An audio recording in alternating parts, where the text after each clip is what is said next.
Nos déchets ont de la ressource, mais pas tous. En effet, si certains peuvent être vendus et rapporter de l'argent au SIDEM, d'autres lui en coûtent. Néanmoins, une décision prise hier soir doit permettre aux syndicats de faire des économies. Explication dans ce reportage. La filière papier et graphique. 220 000 € par an, c'est le total des économies que le syndicat des déchets ménagers de Moselle-Est doit réaliser suite au contrat signé avec l'entreprise allemande EEW. Cette société va incinérer des déchets ménagers résiduels et ultimes du SIDEM sans minimum et avec un maximum de 10 000 tonnes annuelles. Le coût du traitement de ces déchets par valorisation thermique s'élève à 89 € la tonne, TGAP comprise. Cette solution est meilleur marché que l'enfouissement de ces mêmes déchets résiduels et ultimes qui coûterait, elle, près de 130 € la tonne. La durée du contrat signé entre le SIDEM et la société allemande est de 4 années maximum. Dans la grande famille des déchets, certains sont valorisables et rapportent de l'argent aux syndicats. C'est notamment le cas du bois. Dans l'attente de la création d'une centrale bois biomasse à Saint-Avold, dont l'ouverture est prévue en 2025, le SIDEM va signer des conventions de vente de bois avec les sociétés IRAM et Enzalux. En fonction de la qualité du bois et de la manière dont il sera façonné ou non avant la vente à ces deux entreprises, les bois en question seront vendus de 9 € à 33 € la tonne. De 15 000 à 17 000 tonnes de bois devraient ainsi être écoulées annuellement. Les années se suivent et se ressemblent pour le SIDEM. Après 2015, 2018, 2019 ou encore 2021, la CRC, ou Chambre régionale des comptes du Grand Est, a adressé en juin dernier un nouvel avis au syndicat des déchets ménagers de Moselle-Est au sujet des mesures de rétablissement de l'équilibre budgétaire du syndicat. Et que dit la Chambre alors ? Alors la Chambre, elle dit deux choses, que le résultat de l'exercice 2021, après correction, n'est pas conforme au plan de redressement qu'elle a proposé et que le budget voté pour l'exercice 2022 n'est pas en équilibre réel et que les mesures de redressement prévues par le SIDEM ne sont pas suffisantes pour suivre la trajectoire de redressement financier proposée par la Chambre. Si l'avis de la CRC au sujet de la situation financière du SIDEM n'évolue pas, ou peu, des points positifs sont à relever. Elle indique que des efforts ont été faits concernant la fiabilisation des comptes et le respect des mesures qu'elle a préconisées.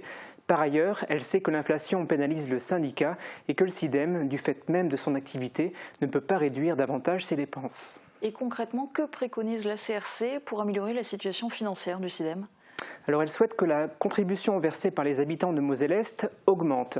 Une solution qui est d'ailleurs déjà en cours puisque nous, les habitants du SIDEM, versons déjà une contribution complémentaire de 5,875 € par an. La CRC voudrait que l'on paye en plus de ce surplus 3,054 €. 3 €, je répète, 0,54, c'est très précis. À compter de 2023, Roland Roth, lui, ne le souhaite pas. Écoutons-le.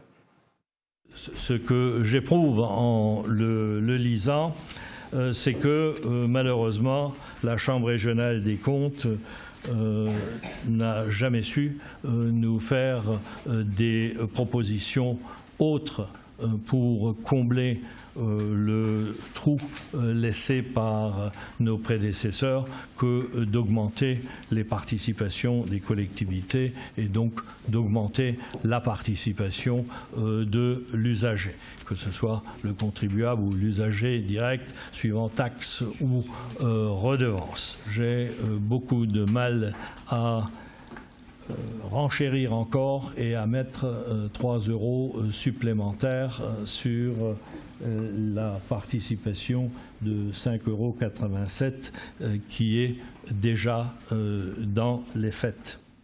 À noter que pour la durée du versement de la contribution de 5,87 €, la CRC ne parle plus d'un versement jusqu'en 2025, mais d'une prolongation jusqu'en 2032, avec de surcroît donc une majoration de 3,05 €. Pour éviter que les habitants ne mettent encore davantage la main à la poche, le président du SIDEM a deux autres solutions déjà maintes fois évoquées lors de conseils précédents, une récupération de TVA et un étalement des charges. Si les choses se déroulent comme le souhaite le président du SIDEM, la situation financière du syndicat devrait s'améliorer nettement et il n'y aurait pas nécessité de demander aux habitants de payer 3 € supplémentaires. Vous l'aurez compris, du côté du président Roland Roth, on est optimiste. C'est une bonne chose en soi car la volonté de s'en sortir est là, mais encore faut-il que les planètes s'alignent, que les décideurs valident les solutions financières proposées pour permettre au SIDEM de sortir la tête de l'eau. Alors il y avait aussi d'autres points qui étaient à l'ordre du jour hier. Est-ce qu'il y a eu des votes ? Ah oui, j'allais oublier. Bien entendu, des votes ont eu lieu, mais le résultat en fait n'est qu'anecdotique, tant la quasi-totalité des élus sont favorables à ce que propose la direction actuelle du syndicat. Néanmoins, il y a un groupe de frondeurs et tout le monde sait qui ils sont. Ce sont les élus du Pays de Bitche. Ils ont voté contre 2 points financiers proposés hier, la grille tarifaire 2022 et la contribution au fonctionnement 2023, et ils se sont abstenus au sujet d'une décision modificative budgétaire et d'une autorisation spéciale d'investissement. À noter qu'un autre élu a lui aussi fait entendre une voix discordante en s'abstenant au sujet de la contribution au fonctionnement 2023. Il s'agit de Luc Ballas, le maire de Allenin, c'est pas facile à dire, on n'a pas l'habitude de prononcer ce nom de cette commune. C'est une commune qui est dans le district urbain de Folquemont. Eh bien, merci Guillaume pour ce résumé de séance.